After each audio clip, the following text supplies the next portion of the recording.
అందరికీ వందనాలండి.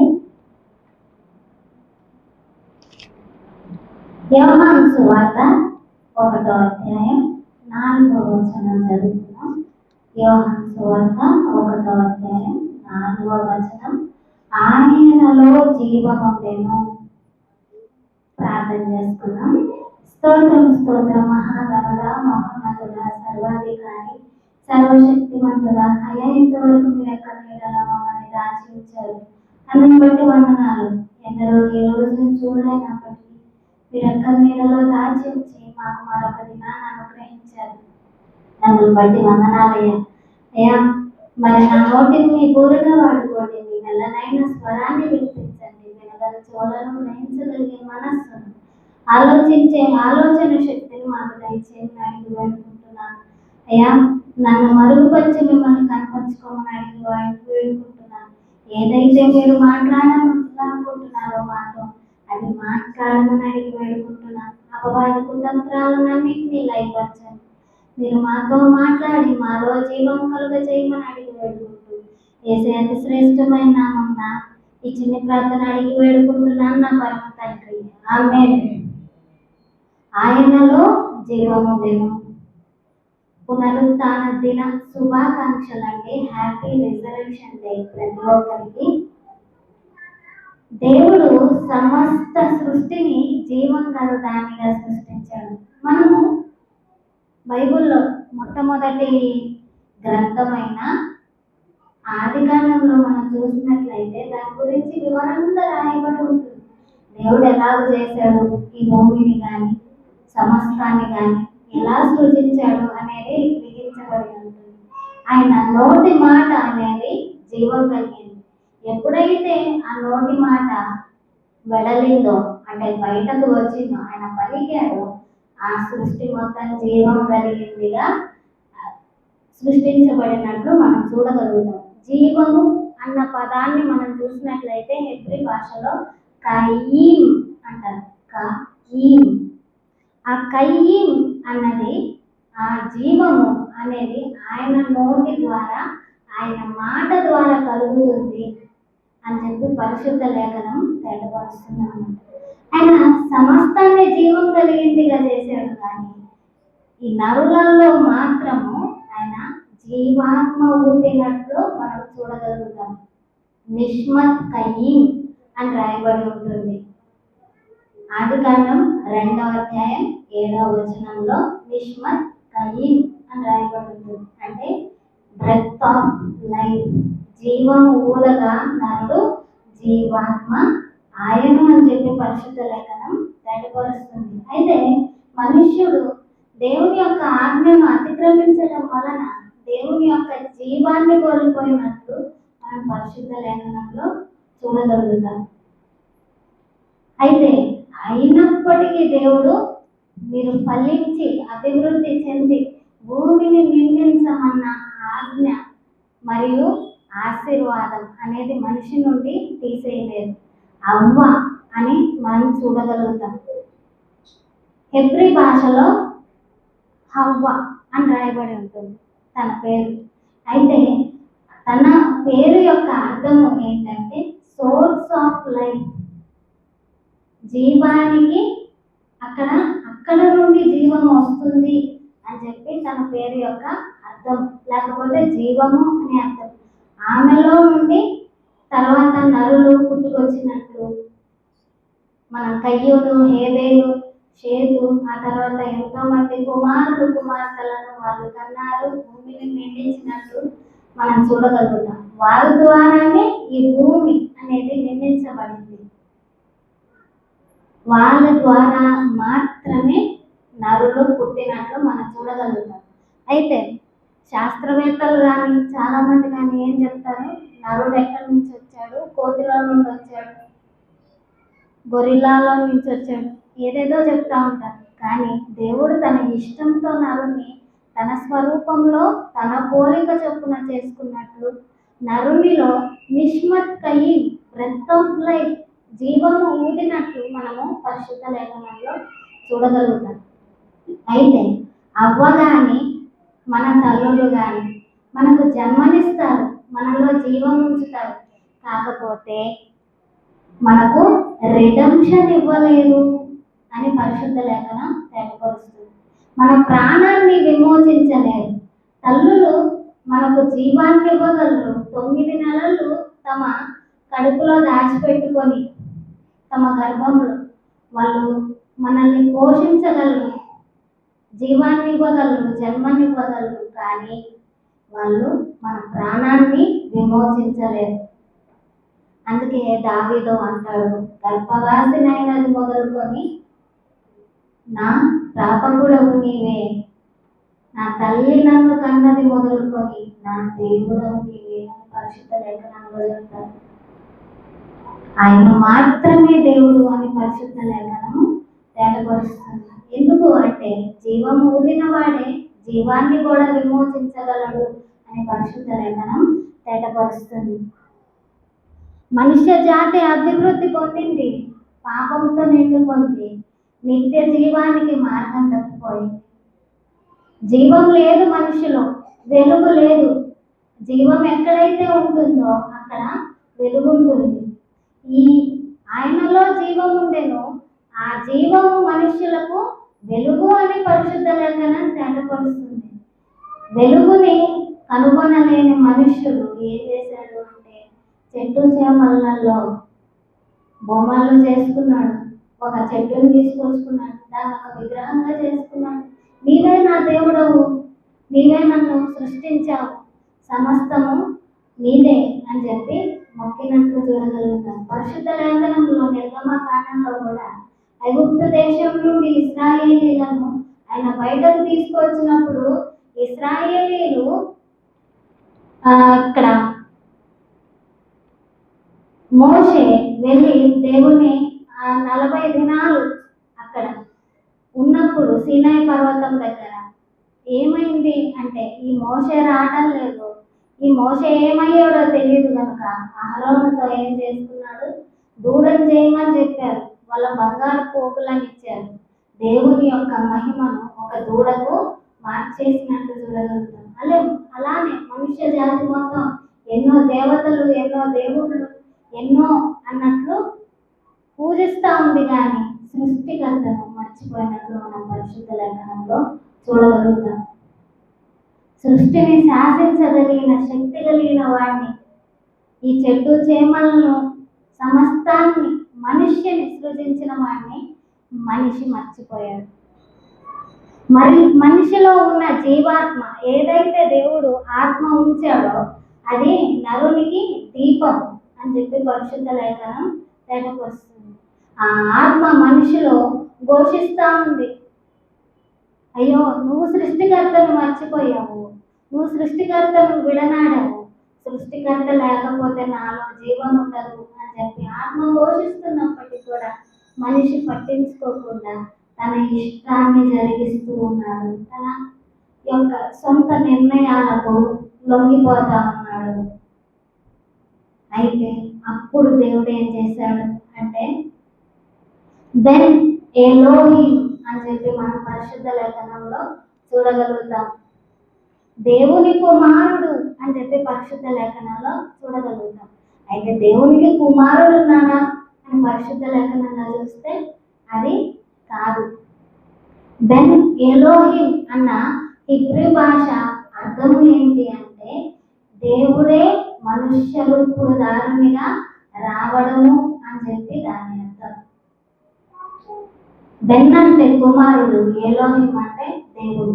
ఆ కాలంలో కనానీయులు బెనే ఎల్ ఎలోహిం అని చెప్పి పెట్టుకుంటారు. బెనే ఎల్ అన్న దేవుడే, ఎలోహిం అన్న దేవుడే. అయితే దేవుని కుమారులు అని చెప్పి వాళ్ళు అనబడేవాళ్ళు కనానీయులు. అయితే వీళ్ళు కూడా ఇదే తెచ్చుకొని ఉన్నారు. కాకపోతే బెన్ ఎలోహిం అంటే ఇన్కార్నేషన్ ఆఫ్ యాహ్వే అని మనం చూడగలుగుతాం. ఇన్కార్నేషన్ అంటే దేవుడు మనుష్య రూపధారునిగా ఆయన మన కొరకు వచ్చాడు. ఎందుకు వచ్చాడు అని మనం చూడగలిగినట్లయితే జీవము లేని మనిషిలో జీవాన్ని పుట్టించడానికి, జీవానికి ఆధారమైన వాడు జీవము మరలా మనకి ఇవ్వడానికి వచ్చినట్లు చూడగలుగుతాం. ఎక్కడైతే చీకటి ఉందో మరణ ఛాయలలో కూర్చున్న వాళ్ళకి వెలుగు కలిగింది అని పరిశుద్ధ లేఖనంలో చూడగలుగుతాం.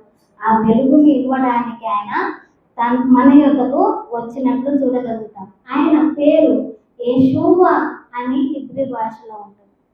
అంటే దాని అర్థము రక్షకుడు అని అర్థం. మన ప్రాణాన్ని విమోచించగలిగిన శక్తి ఆయనకు మాత్రమే ఉంది.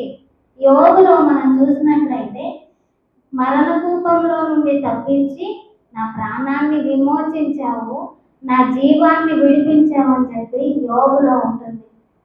అయితే మరణ కూపంలో కొట్టుమిట్టాడుతున్న మనిషిని జీవాన్ని అనుగ్రహించడానికి ఆయన సశరీరధారుడిగా శరీరాన్ని ధరించి మనుషులతో రక్తమాంసములలో పాలివాడై ఆయన వచ్చినట్లు చూడగలుగుతాం. ఆయన చెప్పిన మాట యోహాను సువార్త 14వ అధ్యాయం 6వ వచనంలో అని కయీన్ అంటాడు. అంటే నేనే జీవము, జీవమును నేనే అని ఆయన తను తాను తేటపరుచుకున్నాడు. జీవం ఎవరిలో ఉంది? దేవునిలో ఉంది. మరి ఈయన ప్రభు అయిన యేసు నేనే జీవం అని చెప్తున్నాడు అంటే దాని అర్థం ఏంటి? ఎవరైతే వాక్యం ద్వారా సృష్టించాడో, వాక్కు ద్వారా సృష్టించిన వాడే కృపా సత్య సంపూర్ణునిగా మన మధ్య వసించాడు. ఆయనే సత్యము, ఆయనలోనే కృప దొరుకుతుంది. అయోగ్యులమైన వాళ్ళలో జీవాన్ని నింపడానికి ఆయన కృపా సత్య సంపూర్ణునిగా మన మధ్య వసించాడంట. అయితే ఈ లోకము చీకటిని ఎరిగి ఉంది కనుక, చీకటితో స్నేహించింది కనుక వెలుగు వద్దకు వెళ్ళటానికి ఇష్టపడలేదు. ఆ వెలుగుని తోసిపుచ్చింది, ఆ వెలుగుని మరణానికి అప్పగించింది. ఎప్పుడైతే మరణానికి అప్పగించిందో ఆయన మన ప్రాణ క్రయధనము అనేది చెల్లించినట్లు చూడగలుగుతాం. విమోచన క్రయధనము అని పరిశుద్ధ లేఖనంలో రాయబడి ఉంది. ఒక ప్రాణాన్ని విమోచించడానికి, తన సహోదరుని ప్రాణాన్ని విమోచించడానికి ఎవ్వరూ వెల చెల్లించలేరు. తన స్నేహితుడు కానీ, తన సహోదరుడు కానీ, ఆఖరికి తనకు జన్మనిచ్చిన తల్లి కానీ అతని ప్రాణాన్ని విమోచించలేదు, ఆమె ప్రాణాన్ని విమోచించలేదు. ఎందుకంటే దాని క్రయధనము అనేది చెల్లించలేనంత గొప్పది అని పరిశుద్ధ లేఖనం తెలియపరుస్తుంది. ఆ క్రయధనాన్ని చెల్లించడానికి జీవము మరణానికి లొంగిపోయింది. మరణం ఏం చేసింది? విర్రవీగింది. మరణం విర్రవీగిపోయి అబ్బా నాకు జీవం లొంగిపోయింది, నేను దేవుణ్ణి మింగేశానని చెప్పి భలే సంతోషించింది. ఎప్పుడైతే జీవాన్ని మరణం మింగిందో, సమస్తాన్ని నేను సాధించానని అపవాది తను తాను హెచ్చించుకున్నాడు. ఇంకా నాకు నాదే అధికారం అని భావించాడు. నేను దేవుణ్ణి చంపేశానని చెప్పి అది ఎంతగానో సంతోషించినట్లు, వాడు ఎంతగానో అతిశయించినట్లు మనం చూడగలుగుతాం. ఎప్పుడైతే ఆయన చనిపోయాడో అక్కడ మన ప్రాణ విక్రయ ధనము అనేది చెల్లించబడింది. మనకు విమోచనకు కావలసిన ధనము అనేది ఆయన రక్తము రూపంలో చెల్లించబడింది. ఆయన రక్తము రూపంలో చెల్లించబడి దేవునికి మనుష్యునికి మధ్య ఉన్న తెర అనేది చినిగిపోయినట్లు మనం పరిశుద్ధ లేఖనంలో చూడగలుగుతాం. ఎప్పుడైతే ఆయన నా ఆత్మను అప్పగిస్తున్నాను అని చెప్పాడో, ఆయన ఆత్మ అప్పగించిన వెంటనే మహాభూకంపం కలిగినట్లు మనం చూడగలుగుతాం. మహాభూకంపం కలిగి దేవుని యొక్క పరిశుద్ధ స్థలానికి, అతి పరిశుద్ధ స్థలానికి మధ్య ఉన్న తెర అనేది చినిగిపోయినట్టు చూడగలుగుతాం పరిశుద్ధ లేఖనంలో. ఎప్పుడైతే చినిగిపోతుందో ఆయన ఏం చేశాడు అంటే, ప్రధాన యాజకునిగా మన కొరకు తన రక్తాన్ని తీసుకొని పరలోకమందున్న దేవుని యొక్క దేవాలయంలోనికి ఆ రక్తముతో కొత్త నిబంధన చేయుటకు ఆయన ప్రవేశించినట్లు మనము చూడగలుగుతాం. ఎప్పుడైతే ఆయన కొత్త నిబంధన చేశాడో, ఆయన మన యొక్క విక్రయ ధనము అనేది చెల్లించేశాడు.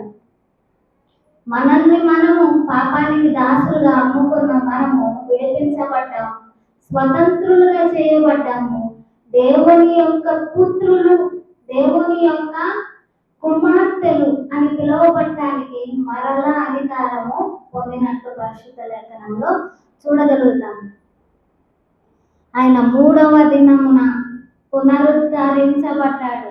తనను తాను పునరుత్థాన శక్తిని నేనే అని చెప్తాడు. నేనే పునరుత్థానమును, నేనే జీవమును అని చెప్తాడు. ఆయన పునరుత్థానము పొంది తను తాను ప్రత్యక్షపరుచుకున్నట్లు మనము చూడగలుగుతాం. అప్పుడు ఏమవుతుంది అంటే, ఆయన జీవం ఏమవుతుంది అంటే మరణాన్ని వేసినట్లు చూడగలుగుతాం. మరణపు ముళ్ళుని ఆయన తిరిగి వేసినట్లు చూడగలుగుతాం. మరణమా నీ ముళ్ళెక్కడ, మరణమా నీ విజయం ఎక్కడ అని చెప్పి హెబ్రీయులకు పత్రికలలో మనం చూడగలుగుతాం. మరణం యొక్క ముళ్ళు అనేది తీసివేయబడింది. మరణము యొక్క విజయము అనేది అపజయముగా చేయబడింది. క్రీస్తులో మాత్రమే మనకి జీవము ఉంది అని పరిశుద్ధ లేఖనము తేటపరుస్తుంది. ఆయనే నిజమైన దేవుడును, నిత్య జీవమునై ఉన్నాడు అని పరిశుద్ధ లేఖనం తేటపరుస్తుంది. 1 యోహాను 5వ అధ్యాయం 20వ వచనంలో మనం చూసినట్లయితే, ఆయనే నిజమైన దేవుడును, నిత్య జీవమునై ఉన్నాడు. ఆయన తప్ప దేవుడు ఎవ్వరూ లేరు. ఆయన తప్ప నిత్య జీవము ఇవ్వగలిగిన వాళ్ళు ఎవరూ లేరు. మనుష్యునికి 2 మరణాలు ఉన్నాయి అని పరిశుద్ధ లేఖనం తేటపరుస్తుంది. మళ్ళీ మరణం గురించి ఎత్తిందని చెప్పి అనుకోకండి. జీవం గురించి చెప్పేటప్పుడు జీవంకి ఆపోజిట్ అయిన మరణాన్ని కూడా చెప్పవలసి వస్తుంది. మరణాన్ని మనిషి జయించాడు అని చెప్పేటప్పుడు దాని గురించి కూడా చెప్పవలసి వస్తుంది. అయితే ఆత్మీయ మరణంతో బాధపడుతున్న మనిషికి దేవుడు నిత్య జీవాన్ని అనుగ్రహించాడనమాట. ఏదైతే బ్రెత్ ఆఫ్ లైఫ్ అనేది మనలో ఊదాడో దేవుడు, మనలో ఉన్న ఆత్మ అనేది దేవుని యొద్దకు ముందు చేరేది కాదు, అది నిత్యనాశనము పొందేది. అయితే ఎప్పుడైతే ప్రభు అయిన దేవుడు ఈ యొక్క మార్గాన్ని ఏర్పాటు చేశాడు, ఆయన యందు విశ్వసించిన వాళ్ళందరూ నిత్య జీవము పొందుకున్నారని పరిశుద్ధ లేఖనం తేటపరుస్తుంది. అయితే ఆయన జీవాన్నిచ్చి పునరుద్ధరించిన జీవితాలను 2 మనం చూసుకున్నాం పరిశుద్ధ లేఖనంలో. మొట్టమొదటిగా మార్తా జీవితం మనం చూసినట్లయితే, మార్తా, మరియా, లాజరు అని చెప్పి మనం చూడగలుగుతాం. వాళ్ళు ప్రభువుని ఎంతగానో ప్రేమించారు, ప్రభు చేస్తున్న పరిచర్యకు సహాయం చేశారు. కాకపోతే సడన్ గా లాజరు మరణించినట్టు చూడగలుగుతాం. లాజరుకి రోగం ఉన్నప్పుడే, ఆయన ఇంకా మరణించక ముందే ప్రభువునకు వర్తమానం పంపించారు. కాకపోతే ఆయన 4 దినాలు వేచి చూసి ఆలస్యంగా వచ్చాడు. ఎందుకు ఆలస్యంగా వచ్చాడు అని మనం చూసుకున్నట్లయితే, మనుష్యుల దృష్టిలో అది ఆలస్యం. ఈయన ఎందుకు ఇంకా ఆలస్యం చేస్తున్నాడు, త్వరగా వెళ్తే స్వస్థపరచవచ్చు కదా అన్న ఉద్దేశం చాలా మందికి ఉండొచ్చు. అయితే ఎప్పుడైతే ఆయన వెళ్ళాడో ఏం వార్త వచ్చింది అంటే, లాజరు మరణించాడు. ఆయనకు ముందుగానే తెలుసు, శిష్యులతో చెప్పాడు, లాజర్ని తిరిగి లేపుదాము రండి, మనం వెళ్దాం రండి అని చెప్పి తీసుకువెళ్ళినట్లు చూడగలుగుతాం పరిశుద్ధ లేఖనం. అయితే ఆయన ఎప్పుడైతే వెళ్తాడో మార్త అడుగుతుంది, ప్రభువా నువ్వు వచ్చుంటే నా సహోదరుడు మరణించుండేవాడు కాదు కదా అని చెప్పి అడిగినప్పుడు ఆయన ఒక మాట చెప్తాడు. యోహాను సువార్త 11వ అధ్యాయం 25వ వచనం. అందుకు యేసు, పునరుత్థానమును జీవమును నేనే, నా యందు విశ్వాసముంచువాడు చనిపోయినను బ్రతుకును అని చెప్తాడు. ఆయన నేనే పునరుత్థానాన్ని, జీవాన్ని తిరిగి ఇయ్యగలిగిన వాణిని నేనే అని ఆయన చెప్తాడు. అయితే అవును ప్రభువా, ఈ యుగ సమాప్తిలో నా సహోదరుడు కూడా తిరిగి లేస్తాడు ఆ నమ్మకం నాకుంది, ఎందుకంటే నీ యందు విశ్వసించాడు కాబట్టి అన్నట్టు మాట్లాడుతుంది. అయితే ఆయన చెప్తాడు, నువ్వు నమ్మినట్లయితే ఇప్పుడే చూస్తావు దేవుని మహిమని అని చెప్తాడు. ఎప్పుడైతే ఆ అడ్డుబండ అయిన బండను గమనించండి, ఆ రాతిని గమనించండి అని చెప్పాడు. ఇక్కడ మార్త చెప్తూ ఉంటుంది, ప్రభువా ఇప్పటికి 4 దినాలు అయినాయి, 4 దినాలు ప్రభు ఎందుకు ఆలస్యం చేశాడు అని మనం చూసినట్లయితే, యూదుల సంప్రదాయం ప్రకారము ఆ ఆత్మ అనేది తిరుగుతూ ఉంటుందంట పైన, ఆ శరీరం పైన. ఎప్పుడైతే 3 దినాల లోపల అందులో ప్రవేశించి ఆ యొక్క ఫెసిలిటీ ఉంది అన్నట్టు వాళ్ళు భావించేవాళ్ళు అనమాట. అందుకని ఆయన 4 దినాలు ఆగాడు. ఇది నేను చేసింది, ఆ జీవం నేను పోసింది అని చెప్పి ఆయన తేటపరుచుకోవడానికి ఏం చేశాడు అంటే 4 దినాలు ఎదురు చూశాడు. ఎదురు చూసి ఆయన వెళ్ళి లాజరు బయటకి రా అని పలికినట్లు చూడగలుగుతాం. అక్కడ లాజరు బయటకి రా అని ఎందుకు పలికాడు అని చూసినట్లయితే, అక్కడ చాలా సమాధులు ఉంటాయి, బయటకి రమ్మంటే అందరూ వచ్చేసి ఉండేవాళ్ళు. ఆయనలో జీవం ఉంది కదా, ఆయన మాట జీవం కదా, అందుకని లాజరు బయటకి రా అని చెప్పి ఆయన పలికినట్లు మనం చూడగలుగుతాం. ఎప్పుడైతే లాజరు బయటకు రా అని పిలిచాడో ప్రేత వస్త్రాలతో సహా ఆ లాజరు బయటకు వచ్చినట్టు చూడగలుగుతాం. మార్త మరియల జీవితాన్ని ఆయన పునరుద్ధరించినట్టు చూడగలుగుతాం. తమ అన్నను తమ తమ్ముడు, కాకపోతే అతని మీదే ఆధారపడి జీవిస్తున్న స్త్రీలు వాళ్ళిద్దరు. ఒక స్త్రీకి ఒక పురుషుని అంట ఉండాలి కనుక ప్రభు ఏం చేస్తాడు అంటే అతన్ని లేపినట్టు, తిరిగి లేపినట్టు మనము చూడగలుగుతాం పరిశుద్ధ లేఖనంలో. వాళ్ళ జీవితాన్ని పునరుద్ధరించాడు, వాళ్ళ జీవితాన్ని కట్టాడు, మరణపు శరీరంలో జీవం పోశాడు అని పరిశుద్ధ లేఖనంలో చూడగలుగుతాం. ఇది చివరిసారిగా ప్రభు చేసిన సూచక్రియ. ఆయన సిలువ వేయబడక ముందు ఆయన చేసిన చివరి సూచక్రియ. అంటే ఆయన ఇక్కడ ఏం తేవపరుస్తున్నాడంటే, నేనే పునరుత్థానాన్ని, జీవాన్ని, మీరు నన్ను చంపిన నేను మరలా తిరిగి లేస్తాను. అందుకని ఆయన చెప్తాడు, ఈ దేవాలయాన్ని పడగొట్టండి, 3 దినంలోగా నేను దాన్ని తిరిగి నిలుపుతానని చెప్తాడు. ఆయన తన దేహం గురించి చెప్పాడు అని చెప్పి ఆ యొక్క పరిసయ్యులు, సద్దూకయ్యులు, ప్రధాన యాజకులు గుర్తించలేకపోయారు. వాళ్ళకు జ్ఞానం ఉంది, వాళ్ళకి దేవుని యొక్క ప్రతి ఒక్క లేఖనం ఎరిగి ఉన్నారు. అయినప్పటికీ ఈర్ష్య, అసూయతో ఆయన్ని చంపివేసినట్లు చూడగలుగుతాం పరిశుద్ధ లేఖనంలో. తరువాత రెండవ వ్యక్తి జీవితం గురించి మనం చూసినట్లయితే మగ్దలేని మరియ గురించి చూడగలుగుతాం.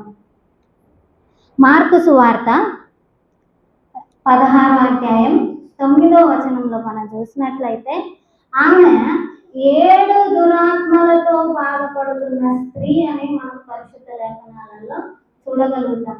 7 దురాత్మలతో బాధపడుతున్నాము.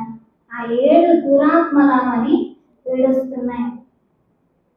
ఆమెను పీడిస్తున్నప్పుడు ప్రభువు ఆమెని విడిపించినట్లు మనం చూడగలుగుతాం. ఆమె 7 ఆత్మలు దేవుని ఆత్మతో నింపబడినట్లు మనము చూడగలుగుతాం. తర్వాత అయితే ఆమె తన జీవితాన్ని ప్రభువునకు అంకితం ఇచ్చింది. తన జీవితం మొత్తము ప్రభుని యొక్క పరిచర్య చేస్తూ, ప్రభుని యొక్క పరిచర్యకు సహాయం చేస్తూ ఆమె జీవితాన్ని కొనసాగించినట్లు మనం చూడగలుగుతాం. ఎప్పుడైతే ఆమె కొనసాగిస్తుందో తన జీవితం పునరుద్ధరించబడింది, తన మోడబారిన జీవితంలో జీవం వచ్చింది అని ఎప్పుడైతే అనుకుంటుందో ప్రభువుని సిలువ వేసినట్లు మనం చూడగలుగుతాం. ప్రభువుని సిలువ వేసినప్పుడు ఒక తండ్రిని ఒక కుమార్తె కోల్పోతే ఎంత బాధగా ఉంటుందో అంత బాధతో విలపిస్తుంది ఆ స్త్రీ. శిష్యులందరూ పారిపోయారు.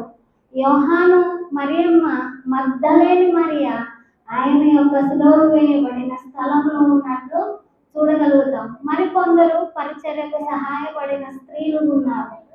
అయితే ఈ మగ్దలేని మరియ హృదయం ఎంత విచ్ఛిన్నమైపోయిందంటే, ఎంత బాధతో విలపిస్తుందంటే, ఆమె పెందలకడని లేచి, సబ్బాతు దినమున వాళ్ళు ఏ యొక్క పని చేయకూడదు, అది దేవుని యొక్క ఆజ్ఞ కాబట్టి ఆ సబ్బాతు దినమున సాటర్డే తను విశ్రమించినట్లు చూడగలుగుతాం. ఆదివారము పెందలకడనే లేచి స్త్రీలు సుగంధాలు సిద్ధపరుచుకొని ఆయన యొక్క సమాధికి వెళ్ళినట్లు చూడగలుగుతాం. ఆ మధ్యదారిలో వాళ్ళు మాట్లాడుకుంటున్నారు, అయ్యో ఆ రాయిని ఎట్లా దొరిలించాలి మనం, ఆ రాయి చాలా బరువుగా ఉంది కదా, వాళ్ళు దొరిలించినప్పుడు మనం చూసినప్పుడు చాలా భారంగా ఉంది, మనం స్త్రీలము, మనం బలహీనులను మనము దొరిలించలేము అన్న మాటలు మాట్లాడుకుంటున్నప్పుడు ఎలాగోకలాగా దొరిలిద్దామని చెప్పి వాళ్ళు వెళ్తారు. వెళ్ళినప్పుడు తెరవబడిన బండను మనం చూడగలుగుతాం. అక్కడ ఆ రాతి పొల్లించబడి ఉంది. అయితే వెంటనే వాళ్ళు పరిగెత్తుకొని పోయి లోపలికి తొంగి చూస్తే ప్రభుని యొక్క శరీరము అక్కడ లేదు. ప్రభుని శరీరం లేనప్పుడు అక్కడ దూత వచ్చి వర్తమానము చెబుతుంది, మీరు యేసుని గురించి వెతుకుతున్నారు కదా, ఆయన ఇక్కడ లేడు, ఆయన తిరిగి లేచి ఉన్నాడు, వెళ్ళి మీ సహోదరులతో చెప్పండి, గలిలయలో ఆయన మిమ్మల్ని కలుసుకుంటాడని చెప్పండి అని చెప్పి వర్తమానాన్ని చెప్తారు. అయితే ఈ స్త్రీలంతా తిరిగి వెళ్ళిపోతారు. మగ్దలేని మరి మాత్రం అక్కడే ఉంది, విలపిస్తూ ఉంటున్నప్పుడు ఆ యొక్క కన్నీటిని, తన యొక్క పగిలిన గుండెను చూడలేని ప్రభువు మరియా అని పిలిచినట్టు చూడగలుగుతాం. తను గుర్తించదు, ప్రభువుని గుర్తించకుండా తోటమాల అనుకొని, అయ్యా ఒకవేళ నువ్వు ఎత్తుకొని వెళ్ళి ఉంటే చెప్పు, నేను వెళ్ళి నా ప్రభువుని తీసుకొస్తాను. తను ఒక స్త్రీయే, ఒక దేహాన్ని మోసే అంత శక్తి బలము తనలో లేదు. అయినప్పటికీ ప్రభువుని పైన ఎంత ప్రేమ అంటే, అయ్యా నువ్వు చెప్తే నేను తీసుకొని వస్తాను, నా ప్రభువుని నేను తెచ్చుకుంటాను, దయతో చెప్పమంటుంది. అప్పుడు ప్రభువు మరియా అని పిలిచినప్పుడు ఆమె గుర్తించినట్లు చూడగలుగుతాం. ఆమె గుర్తించి రబ్బూని అని పిలుస్తుంది, బోధకుడా, టీచర్ అని పిలిచినట్లు మనం చూడగలుగుతాం. ఆమె ప్రేమ ఎంత గొప్పది అంటే, ప్రభుని ఆయన తను తాను కనపరుచుకున్నట్టు మనం పరిశుద్ధ లేఖనంలో చూడగలుగుతాం. గలిలయలో కలుసుకుంటానన్న వాడు, గలిలయలో సహోదరులందరికీ కనబడతానన్న ప్రభువు ఆ మరియ యొక్క కన్నీటిని భరించలేకపోయాడు.